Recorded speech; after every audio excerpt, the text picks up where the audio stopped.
She has always been very generous. And Marta Segarra for all her help. Thank you very much, Marta. Espacio Enjambre for making this possible. And everyone here for joining us today. Antes de comenzar, hola, ¿se escucha? Sí. Antes de comenzar, me gustaría agradecerle a Helen por aceptar esta invitación, también a Marta Segarra por toda su ayuda, al Espacio Enjambre por hacer que esto sea posible y por supuesto a todos ustedes por su presencia hoy aquí. Lo primero que me gustaría preguntar es si hubo un momento específico en el que se decidió escribir. Helen, you get the question? Is there was a specific moment in your life when you decided to write? I have understood. Specific with a date, but.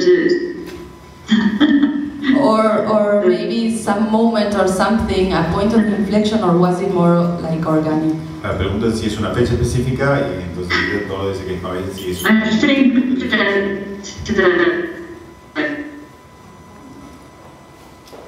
I did not decide it. It was decided very early in my life because it was the only possibility for me to imagine an escape and a kind of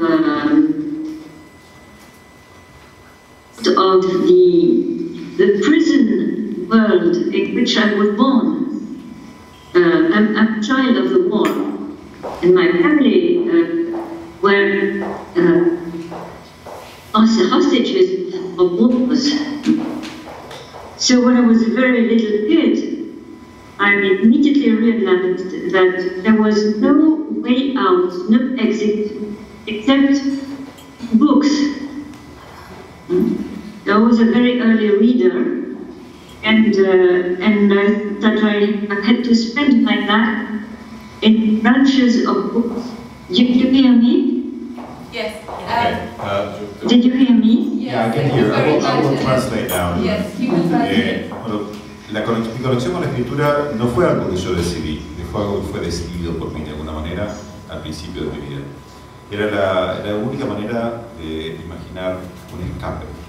Yo viví en un mundo que era una prisión, nací en un mundo, perdón, que era una prisión, y las familias eran rehenes de guerra, según entendí, porque la conexión es muy buena. De chica no había otra salida que no fueran los libros, y empecé a leer desde muy pequeño.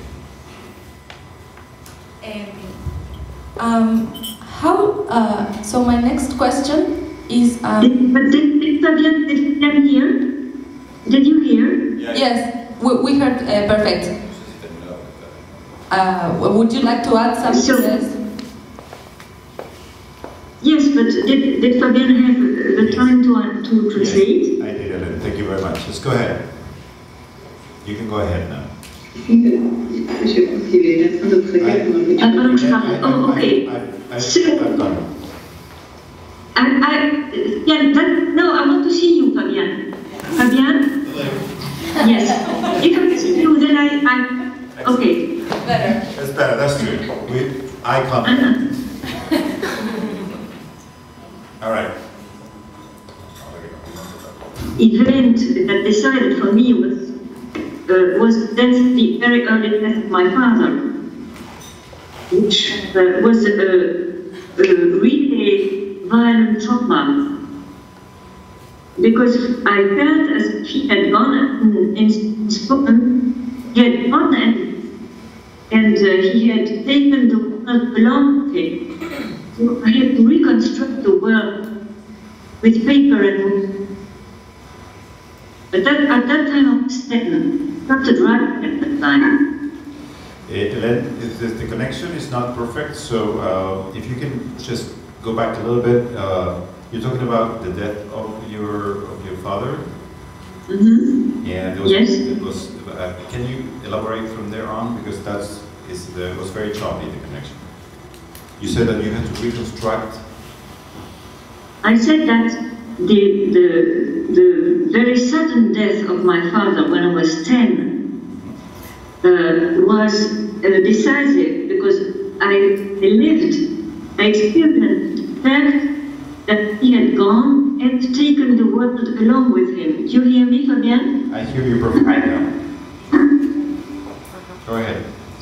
So I had to reconstruct the world up in Celan poems. Okay. Is it okay? Yeah, I will translate this part. Lo que dice Len es que en realidad de alguna manera todo esto se inicia con la muerte súbita de su padre a los 10 años y ella siente que su padre se lleva al mundo con él. Entonces la búsqueda de la escritura es como una manera de reconstruir ese mundo que su padre ha llevado con él a la tumba, digamos. All right, go ahead. Ready? Thank you very much, Ellen. Thank you. My next question is, how did you sort the division between academic life and artistic life when institutions are still not ready for a voice like yours? Specifically, for instance, an institution as misogynist and rigid as the French Academy. I will have to translate to Spanish now.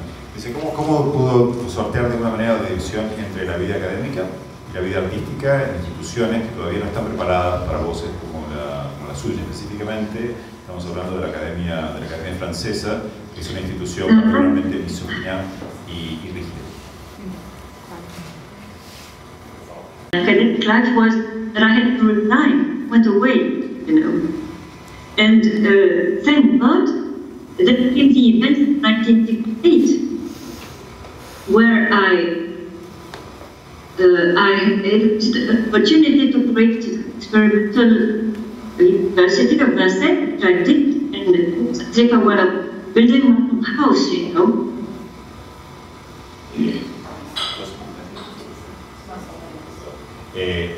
Just to because the connection is not very good. When you said that the first thing you wanted to do in academia is just to go away to design your own recipe, right?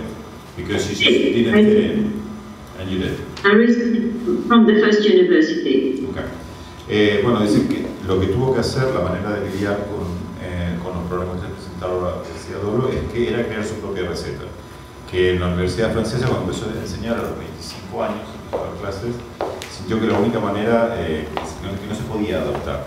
Entonces hay una parte que no se entendió muy bien en lo que dijo, pero tiene algo que ver con tomar una cierta distancia y crear su propia receta para funcionar dentro de la institución.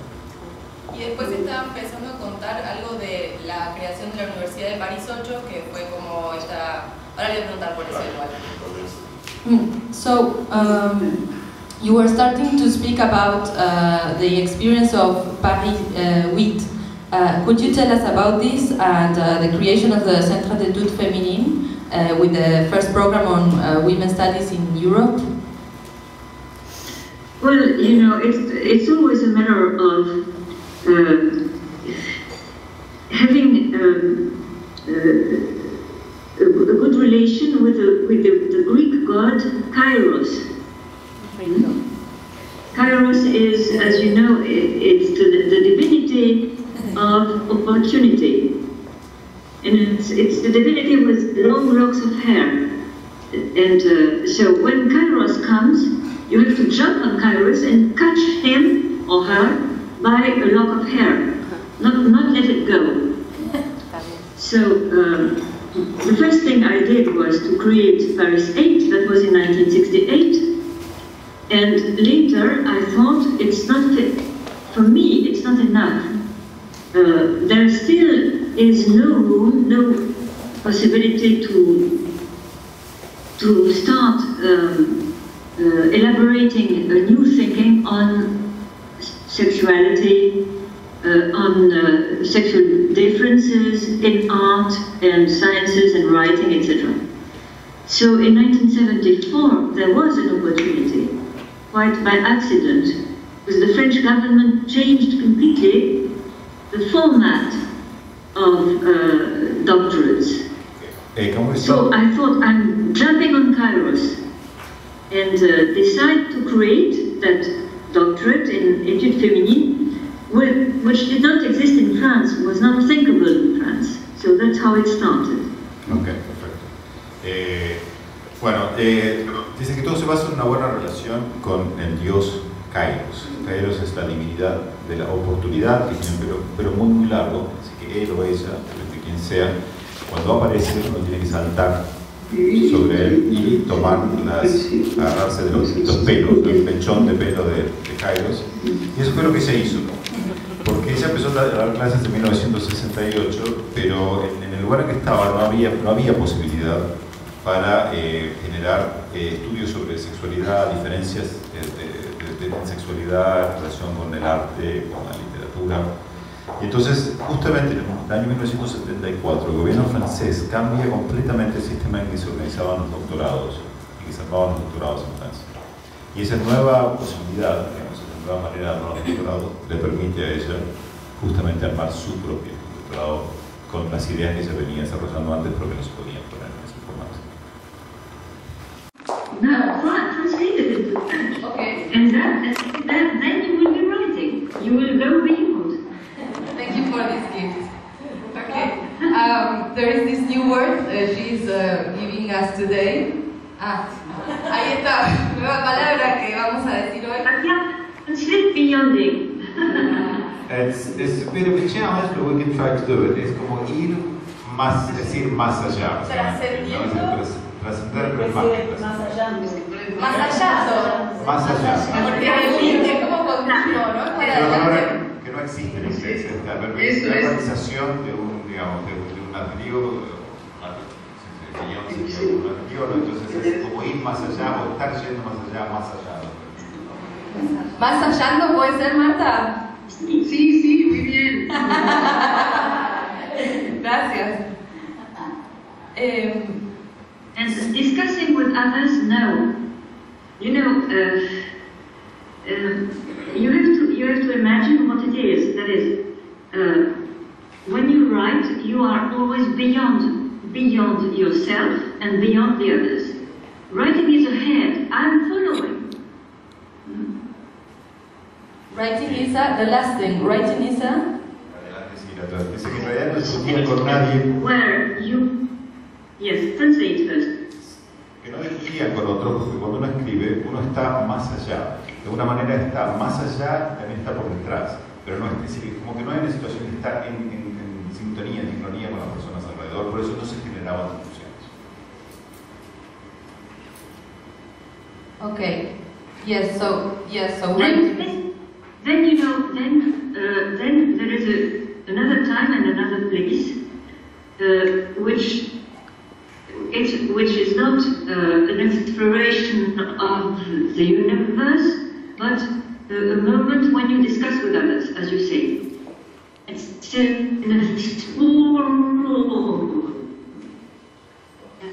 We are losing you. I'm sorry. The connection is not very good. Bueno, voy a traducir de todas maneras.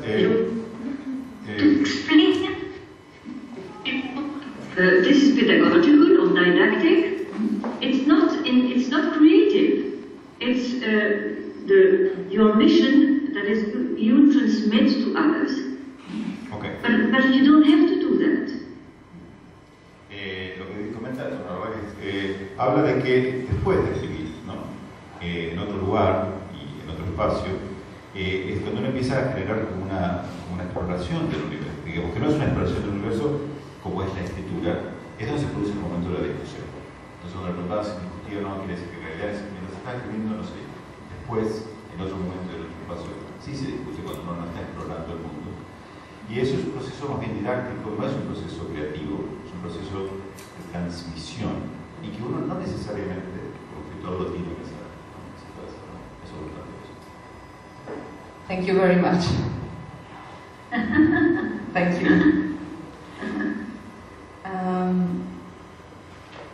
Okay, so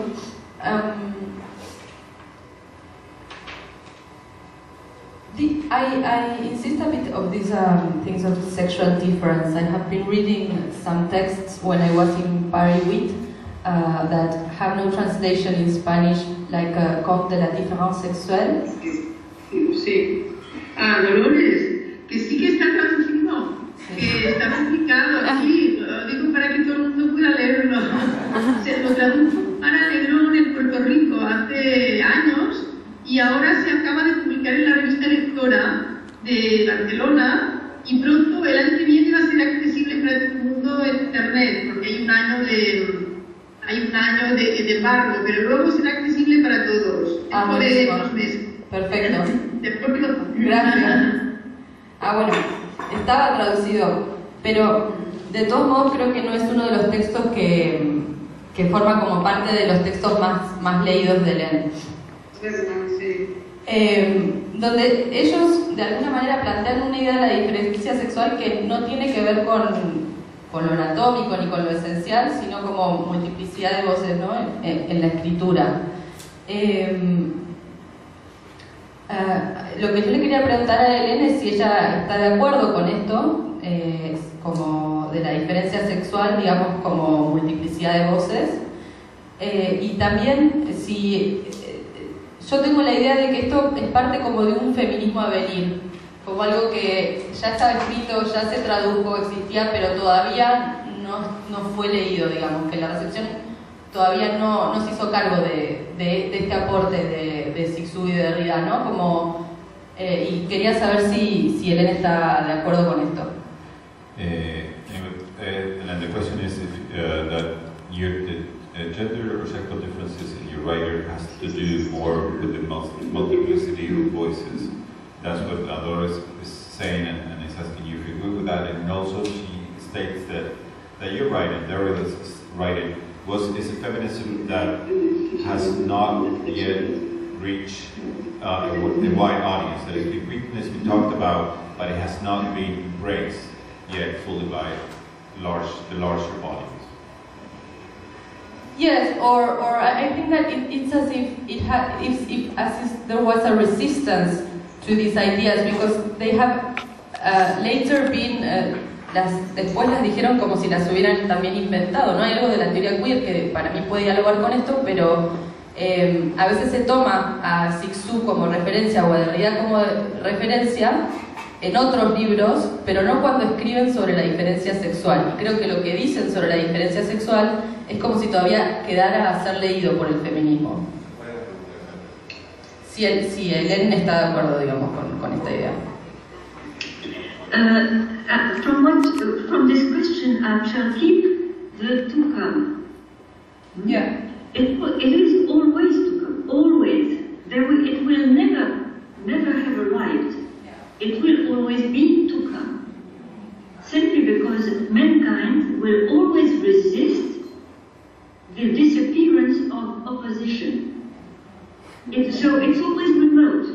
It's always a direction. And then, of course, it's not a feminism to come. Feminism is here. We have to be feminists. It's urgent. It's very political. And it's a way of showing solidarity with the other. Okay. But writing the way I write, or the way Derrida would write, etc., is not feminist.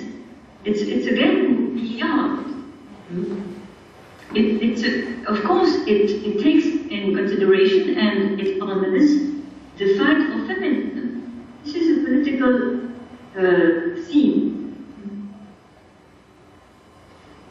Lo que dice, bueno, es que evidentemente es algo que nunca, es decir, la escritura y todo trabajo sobre el feminismo nunca llegará, siempre está llegando, ¿no? Dice, porque en realidad el ser humano se resiste a la desaparición de la oposición, siempre va a haber como una oposición a lo que se está escribiendo.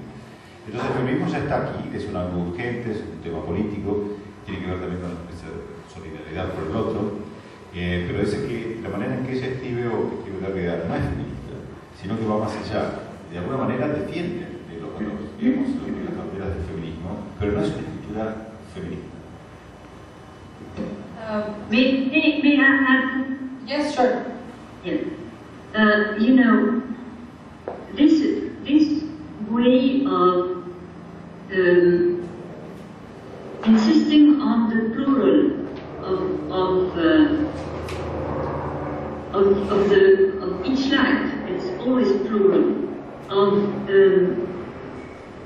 doing away with with opposition, of deconstructing the one. It's never one single thing.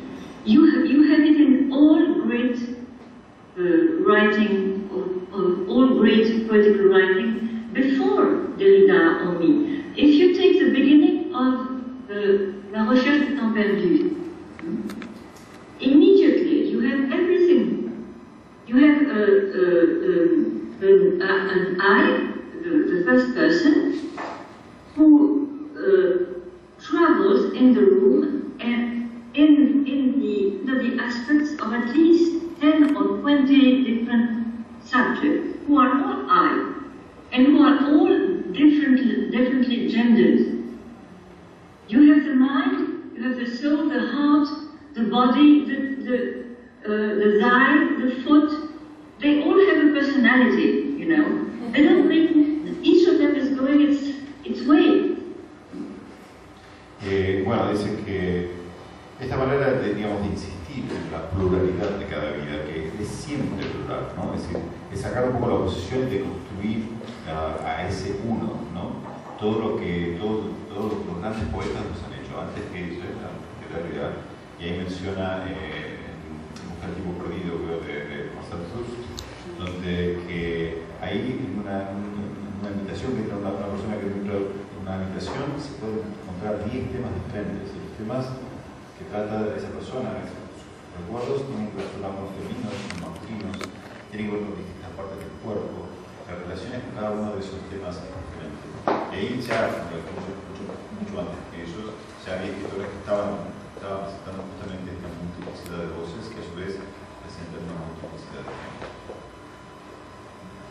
Yes, thank you very much. I was also thinking then when you said this about Rimbaud, yo es otro, como ya está, ¿no? Esta presencia de la alteridad en la mismidad.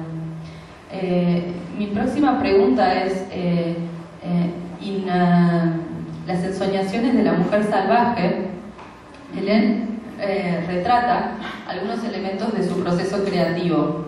Siempre ella cuenta, ¿no?, que tiene un blog de hojas muy cerca de la mesa de luz con una lapicera muy gorda para poder escribir rápido todas las ideas que le vienen cuando está ahí como en la duermevela, sin prender la luz. Por eso tiene que ser una lapicera de trazo gordo. Yo le quería preguntar si nos podía contar un poco de cómo entiende y cómo experimenta esta relación entre el sueño y la escritura. Okay. They are twins, you know, or not only twins, but also parents and children, and they are of the same kind, the same kin, the same breed. Actually, dreams are excellent writers. They know everything about the poetics of real writing. For instance, in dreaming, you use all the best of rhetoric. You use anacoluthien, that is, you know, a rupture of the subject. That's typically poetic. Or you have analogy, or you have that type of, that's a very scientific word, aposiopesis. That is the brutal interruption of a sentence.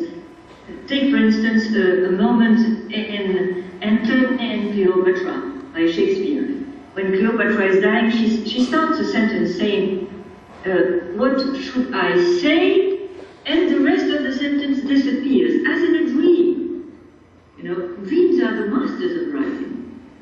And when you're a dreamer, when you're already halfway in writing. Thank you. Fabián will translate. Bueno, dice que escribir y soñar son como padre e hijo, son como mellizos, ¿no? Son la misma clase, la misma especie de alguna manera. Los soñadores son grandes escritores. Y en los sueños aparecen figuras literarias como la retórica, la descripción, la ruptura de temas, es decir, con el cambio abrupto de temas, analogías. Justamente habla de interrupciones brutales en las oraciones, y da un ejemplo de lo que sucede en Cleopatra, en Shakespeare cuando ella dice qué debería decir y el resto de la oración no está, desaparece, ¿no? Entonces, justamente dice que las personas que sueñan están a medio camino de la escritura. Thank you very much. I want to ask you about this way that you have of rereading Freud. Le iba a preguntar esta manera que ella tiene de releer a Freud de una manera crítica. Hay muchos elementos que ella toma, como la idea de inconsciente, que a veces, por ejemplo, en la llegada de la escritura aparecen como idea de inconsciente femenino, pero yo le quería preguntar, digamos, qué elementos mantiene y qué elementos desplaza de algunas cosas freudianas como el Edipo, las cosas más, la castración, etcétera, o si ella los desplaza, si los toma tal cual son o si los desplaza. What I was going to ask is how do you reread Freud, and which elements do you keep as they are and which elements do you change in this idea of unconscious and of feminine unconscious? I mean, for instance, in the Oedipus complex and Oedipus complex and the fear to castration, which elements do you keep and which do you change? First of all, I'm thankful to Freud because at least he has made the concept of unconscious globalized, and it's most important. It's most important. Now, if one reads the interpretation of dreams, it's very striking when you look at the description of the common metaphors of the unconscious. You recognize them. They are ageless, you know. And you recognize that they reflect the secret or the intimate experience of the subject, whether you are man or woman, because they relate also to the inner images of your own body and physical experience. So this is something that I think is worth our respect. Then critical reading is something different. First of all, translate this part, then I'll answer the second part. Estoy agradecida a Freud, porque al menos globalizó el tema del inconsciente, la idea del inconsciente. Si uno lee, por ejemplo, la interpretación de los sueños, sorprende ver la descripción de las metáforas del sueño, ¿no? Entonces uno reconoce que esas metáforas reflejan una experiencia íntima del sujeto, que tiene que ver con su cuerpo, que es una experiencia física. Thank you. Something that is really very helpful to understand the world is the focus on castration, because it's obvious, you know, that there is a threat of castration which is at work in so many men all the time, you know, which makes the permanent war between men and women, men and animals, etc., etc. You cannot deny it. You encounter that every day. Then, should we call it the Oedipus complex, etc.? That's another story, really. Bueno, con respecto a que, digamos, la manera de entender el mundo, la amenaza de la castración está presente siempre, ¿no? Es una palabra común entre hombre y mujer, entre hombres y animales, es algo, más allá de analizarlo, que no se puede negar, es una cosa que existe. Entonces, el tema complejo de Edipo que solo ve. Yes, sorry. Y también creo que decía algo como el fin de este escenario que no podemos dejar de ver, ese ya es otro tema, decía. Only one thing, of course. You know, I should not generalize, because I say men against women, it's true. But it's not all men against all women, of course not. There are a large number of men who are not threatened by castration. But the classical men, the ordinary men, the men I call men,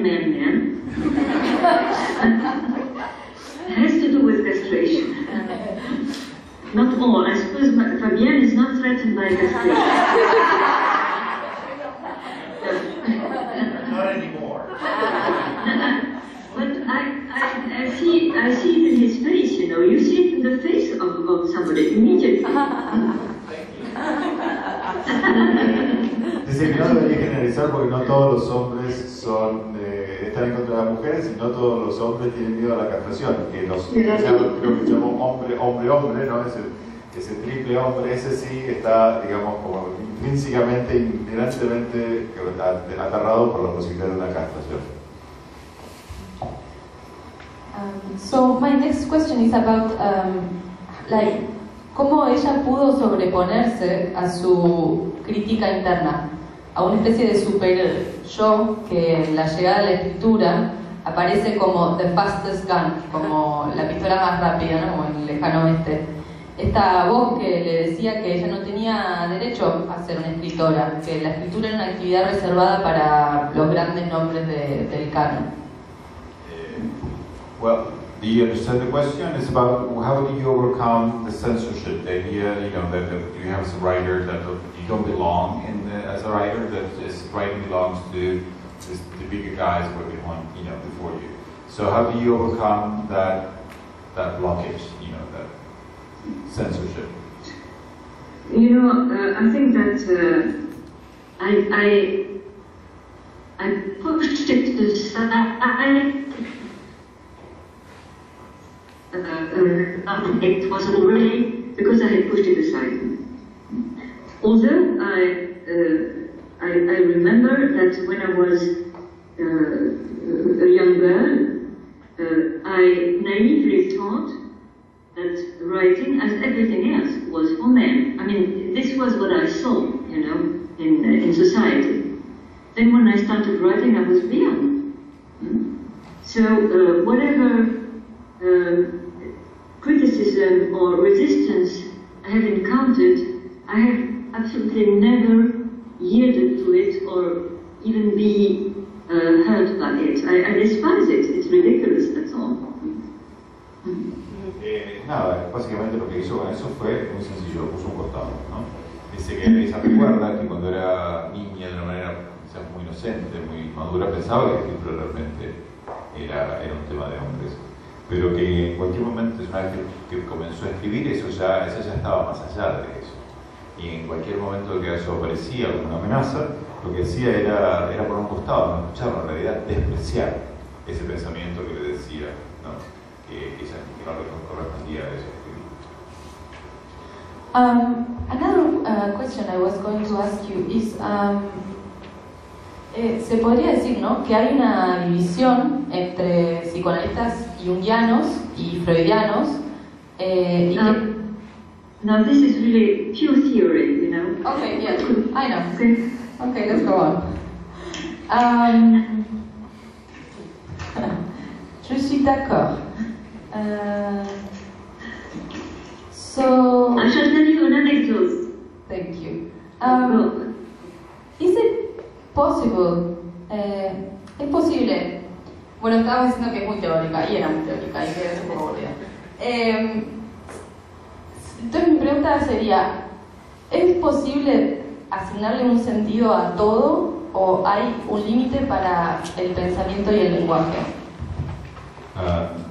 So the question is it possible to assign meaning to everything, or there's a limit to language? Yeah?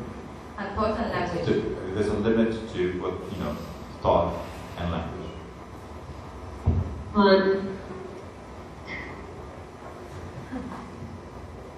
I don't think that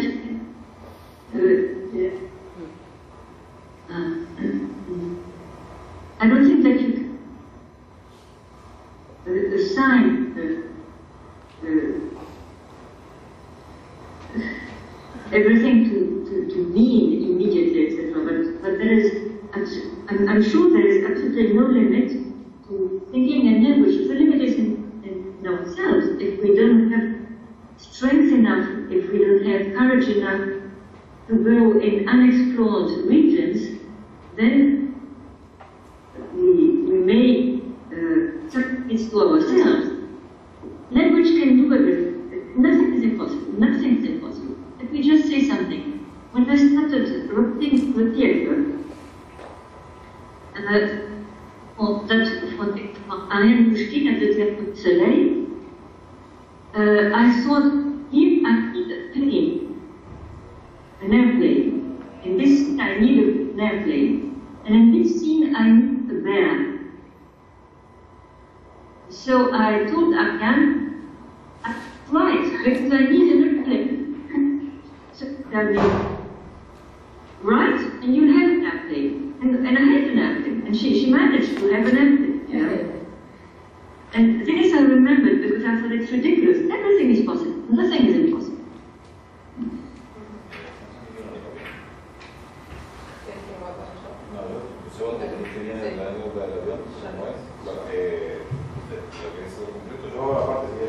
Dice que no se puede significar, asignar significado a todo de inmediato, pero que el lenguaje en realidad no tiene los límites suaves, ¿no? Es decir, es el temor a meterse en terrenos inexplorados, es decir, eso es justamente, esos son los límites que nosotros podemos tener. Dijo, nada es imposible y al final del avión, que yo lo recomiendo en algunos casos, es que se puede hacer. Cuando ella empezó a colaborar en teatro, escribir teatro para el Théâtre du Soleil de Ariane Pouchkine, ella quería que en tal escena haya un oso o que haya un avión.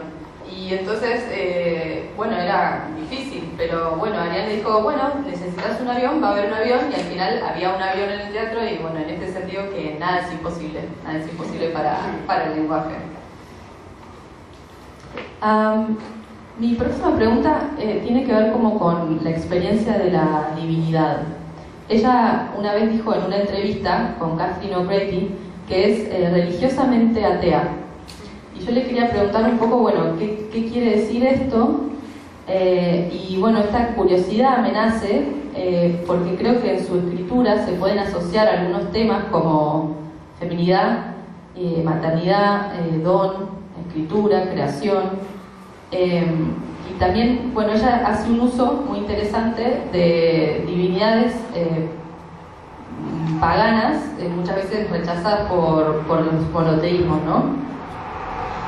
Y bueno, y Dios también aparece en su escritura. A veces es Dios si existiera, así todo con guiones, y a veces es Dios, ¿no? Y bueno, quería saber si nos podía contar un poco de esto. The question is about your connection with divinity, that you have defined yourself as an atheist, religiously an atheist. And when you write about feminine maternity, gift, and also creation, and you use pagan divinities, you also use God, also qualifying as if it existed. So the question is about your relationship with divinity.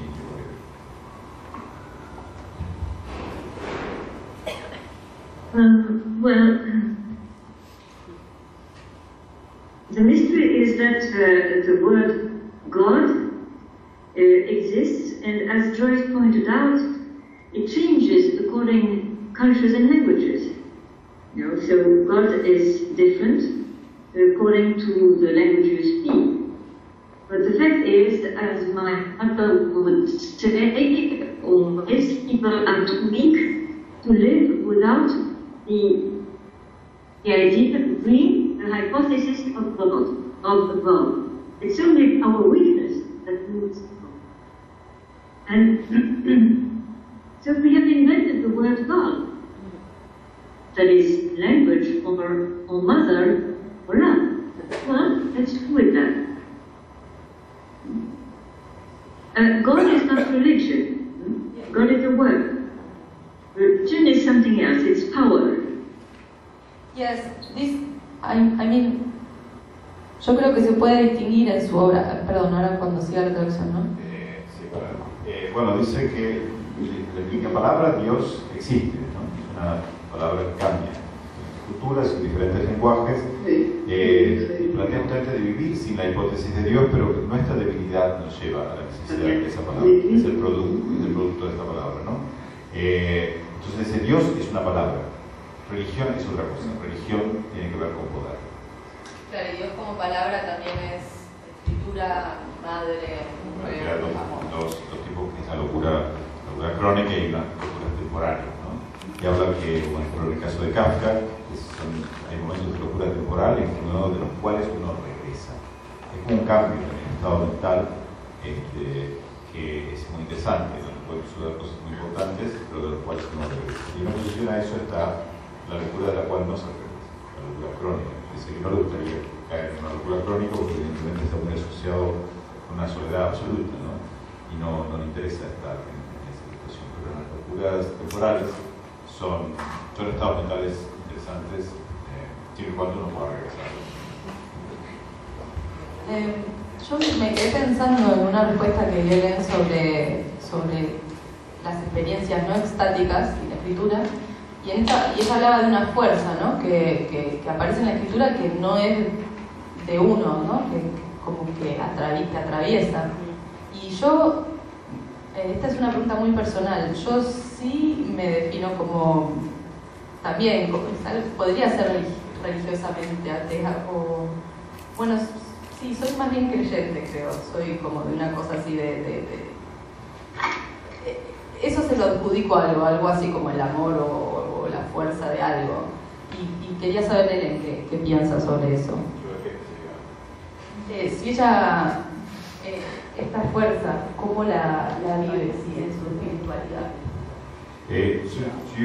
You mentioned many times the ecstatic experience that is elusive, no? Sí, Can you hear me?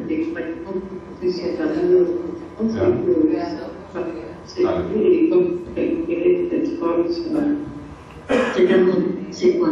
C'était croire à l'amour que les croyants ne pouvaient pas aider en ce sens. C'est une question personnelle de ce qui n'a pas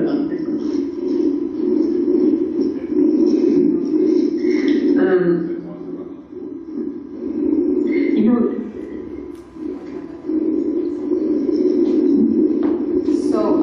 my question was that this strength that you were talking about when you answered about writing and the ecstatic experiences, and if you relate it, or you have a spirituality that you have a name for.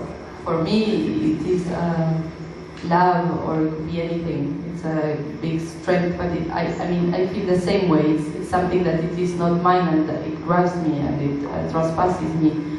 How do you live this, or how do you call it?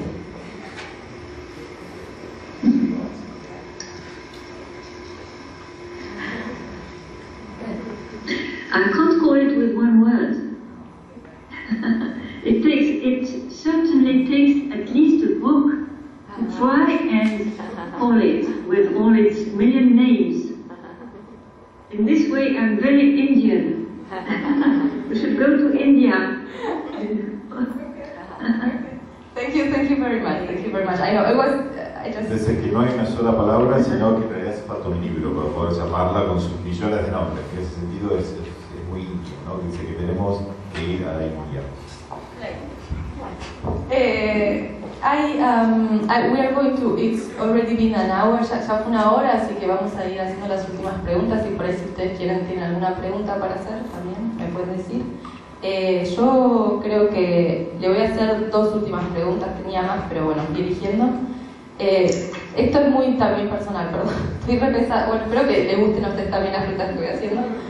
Es sobre Julio Cortázar. Yo sé que ellos fueron amigos, y para mí es un gran escritor, y quería saber si nos quería contar algo, compartir algo sobre él, alguna anécdota.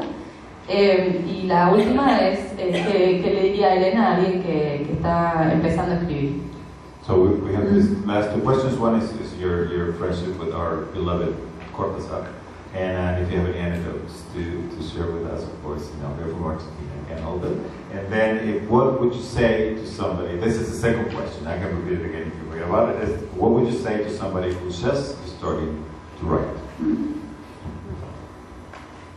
Now, Cortázar, he's an adorable man. I met him actually when the first time I met him, I was not yet a writer. I was writing, but I did not publish. And I met him with a large number of great writers, some from Latin America, others from other parts of the world. And when I started writing, we became closer. We became closer because for him, he would come to my place here where you are, at the place, and he would sit with my book in his hand, and he would explain how you write that, how you manage to write that, because for him it was something totally new. So I would spend 2 or 3 hours explaining to him how this writing came. And you know, you can understand that because his writing is very classical, very classical. So the way I was using signifiers and writing poetically was quite a surprise for him. Then once I understand that for a writer of different issues, and for this reason I shall always be your friend. And he wrote to me about that. He himself a poet. He was a poet. And he was like, you know, he was very tall, he looked very young, he was abnormal, and he was like the fairy king, coming out of Midsummer Night's Dream. And in his ordinary life, he lived exactly as his books are only a copy of his ordinary life. Thank you. Bueno, and for the last question, what would you say to someone that is starting to write? Yeah. Say continue. Yeah. That's very good answer. Thank you. Let me translate the Cortázar thing and then we. Dice Cortázar era una persona adorable y lo conoció cuando ella todavía no había publicado nada. Estaba con un grupo de escritores, muchos escritores más conocidos, latinoamericanos y de otros países. Pero cuando ella empezó a escribir, la relación se hizo más cercana. Y él venía, aparentemente llegó a la casa de ella y Cortázar estaba fascinado por la manera en que ella escribía. Quería tratar de entender cómo era su significado, lo que pensaba y demás, porque la estructura de Cortázar, como todos sabemos, es muy clásica. Y lo que hacía Elena era muy diferente a él. Y lo describe como un hombre alto, siempre como muy joven, en su comportamiento como el rey de las hadas de Sueño de la Noche de Verano de y con respecto a que se tiene una persona que quiere empieza a escribir y que continúe. Okay, thank you very much for. I was very interested by Cortázar trying to understand your writing, the way you're writing. I can imagine it's true that it's a classical book. And thank you very much for the. Let's continue the writing. And so to finish, I will ask if there is one question from the public. If you are agree, okay? Can we do? Thank you very much. Thank you. Si tienen alguna pregunta. Yo le quiero preguntar cómo se vincula con la poesía, qué es la poesía para ella. So here they are asking, how do you relate to poetry? What is poetry for you? I'm a poet. So actually, you know, one says that I'm a theoretician, or whatever. Me, I think that I'm a poet, except that I write long poems. It's the length that makes it not easily recognizable, but obviously it's poetry. Parece que soy un poeta y una poetisa, I don't poetry, I need it. Y que se las toma a veces como una persona teórica que trabaja sobre la teoría, pero en realidad ella siempre se considera como una poeta que escribe poemas muy largos, lo que ha sido difícil a veces practicarla como poeta, y que ella le fascina la poesía y la necesita. Una pregunta más. ¿Qué siente cuando termina un libro? What do you feel when you finish a book? You know, I don't finish. I don't finish. One day the book, I think we will write, now, let's say goodbye, and the book goes on, you know. We just kiss each other, and that's it. It's exactly, the process is exactly the one that happens when you bear a child, except that there is absolutely no pain.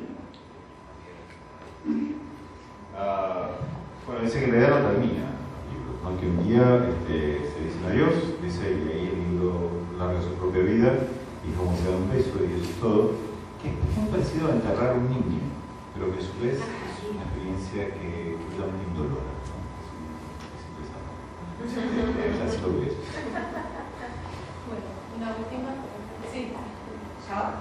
Sí, quería preguntarle si recibió, cómo percibió alguna repercusión del paro internacional de mujeres del último 8 de marzo y que acá en Argentina dos de los temas principales por los que se marchó fue por el reconocimiento de las tareas domésticas como trabajo y por el tema de las mujeres migrantes, que es un tema que en Europa también está, bueno, en Europa, ahora en Estados Unidos y bueno, acá ahora está también llegando de manera muy fuerte con un decreto xenófobo.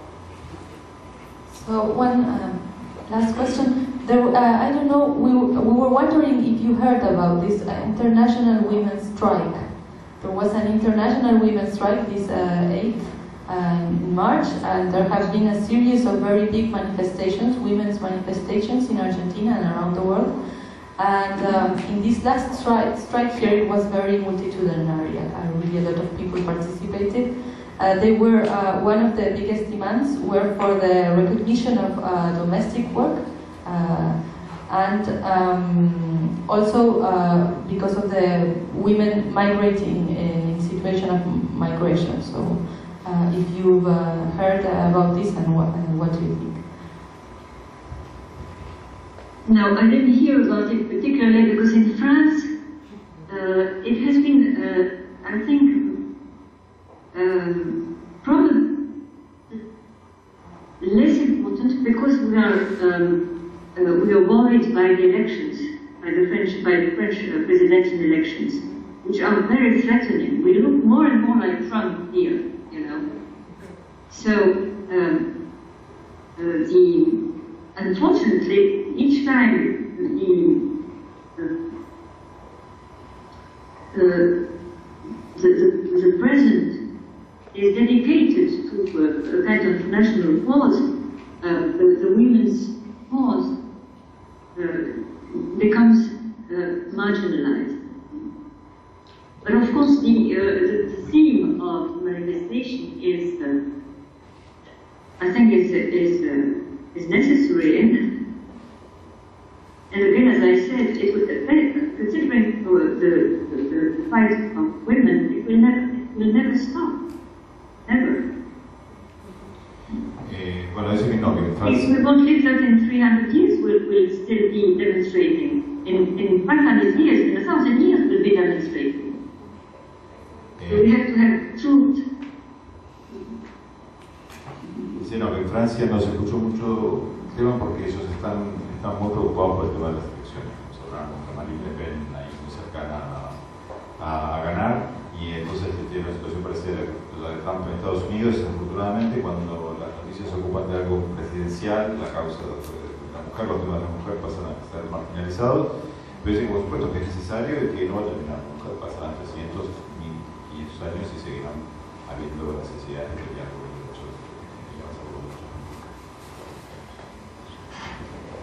Well, thank you very much. Thank you very much, Hélène. It was very beautiful to be able to talk to you. I have waited for this for a long time. I love you very much, yes, I said it. And thank you you too. Thank you, Fabienne. You're welcome, it was a pleasure.